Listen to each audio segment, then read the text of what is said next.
You're in the midst of one of, I think, the worst intelligence scandals since the Iraq War, and it's less than 6 months into Trump's second term. This administration's lawless resurrection of the 200-year-old wartime law to rendition people out of this country was always, I think, on its face ridiculous. We know that we're not experiencing World War I or World War II, the other times it was used, War of 1812.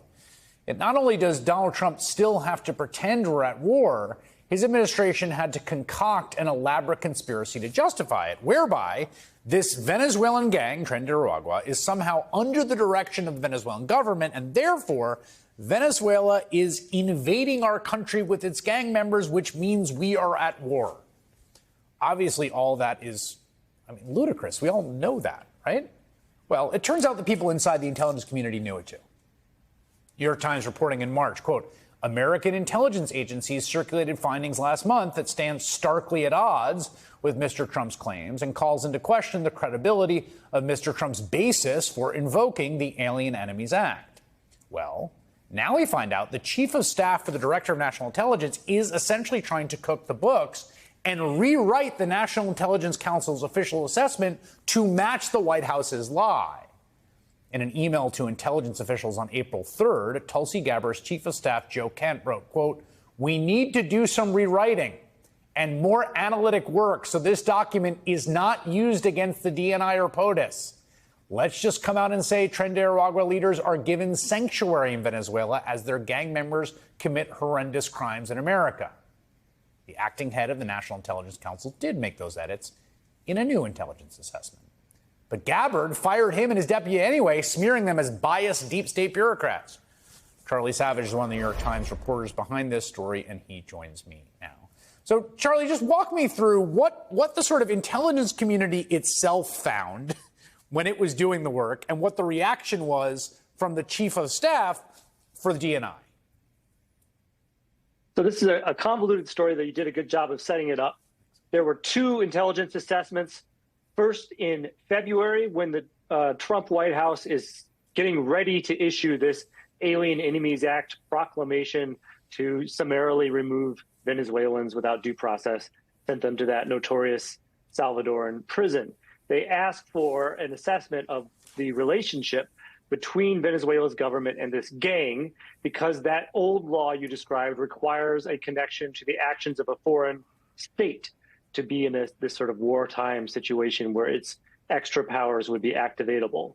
The intelligence community looked at their collections, the NSA, the CIA, FBI, everybody else. There is a broad consensus that the gang is not under the direction and control of the Maduro regime in Venezuela. They're hostile to each other. The government treats them as a threat. Their security forces get in gunfights with them. The gang itself is too disorganized to obey instructions, even if there were any. There's a little bit of a partial, not complete dissent by the FBI based on a few prisoners here in the United States.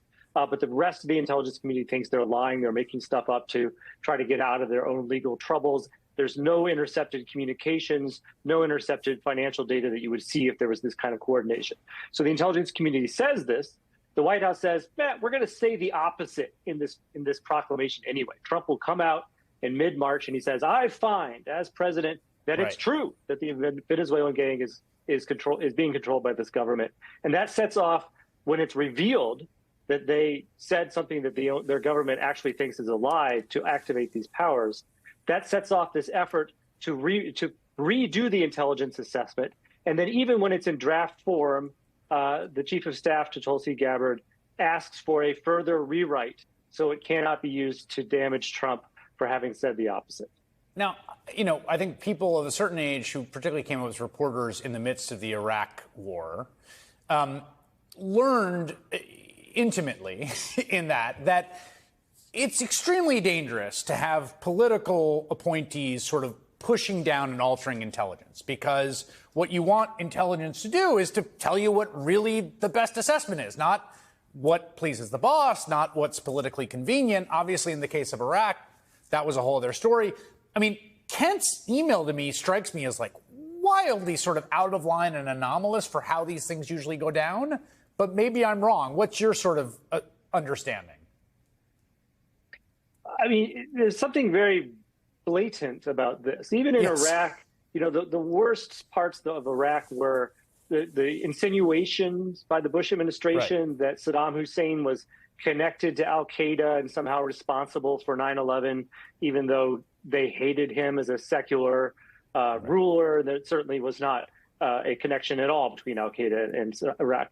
But they didn't produce official proclamations and write intelligence memos saying that. They would just sort of insinuate it and kind of put it out as a vibe. And this is an effort to create official documents that are just saying things for which there is no evidence, or what the available evidence actually actively contradicts. And so in that sense, it's not just comparable to Iraq, but it's actually its own thing. It's something more blatant. The individual, the chief of staff here, who I think hasn't gotten quite enough attention, is Joe Kent. Now, he is a failed Republican congressional candidate twice. He ran in a district that was quite Republican and was beat twice by congressional Democrat Mary Gluesenkamp-Perez.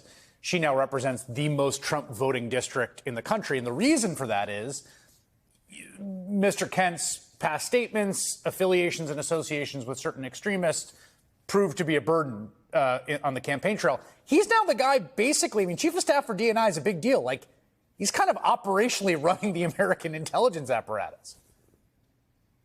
Well, he's only doing that right now, too. He is also the pending nominee to be the director of the National Counterterrorism Center, which is a very, very important job in the 21st century in the intelligence community.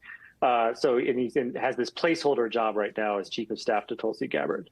So, yes, he had run for Congress. He should have won that race given the makeup of that district, but he was kind of too out there even for a district that is a very pro-Trump district. And now he's in this role, and this is what he's doing with it. All right, Charlie Savage, New York Times. Great reporting. Appreciate you sharing with us.